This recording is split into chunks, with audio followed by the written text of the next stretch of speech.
પીઠ પાછળ લખાઈ જાય ડેન્જર ઝોન ખુખાર મેલડી.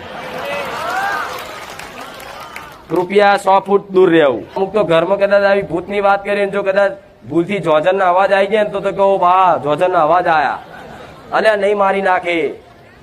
એ ખાલી અણસારા છે, ત્યારે એની તાકાત નહીં. જેના મારો મેલડીનો હાથ હોય ને એનો કોઈ વાર જગતમાં ઓગો ના કરી જાય. તમારી પર તમારા પીઠ પાછળ લખાઈ જાય ડેન્જર ઝોન ખુખાર મેલડી. કૃપયા 100 ફૂટ દૂર રહેવું. એના લાલ લાઈટ દેખાય. મારો ભાવિક હોય ને જેવું જેમાં રોડ છે, સાધનો છે, હજારો સાધનો આવતા હશે ને, પણ એમાંથી લાલ લાઈટ વાળી ગાડી આવે એટલે બધી ગાડીઓ આગી જતી રહે ને. સિગ્નલ હોય તો સિગ્નલ તૂટી જાય. ગમે તેવો ટ્રાફિક થયો હોય ને તો ટ્રાફિકે તરત એક વિશાલમાં લાલ લાઈટ જોઈને કદાચ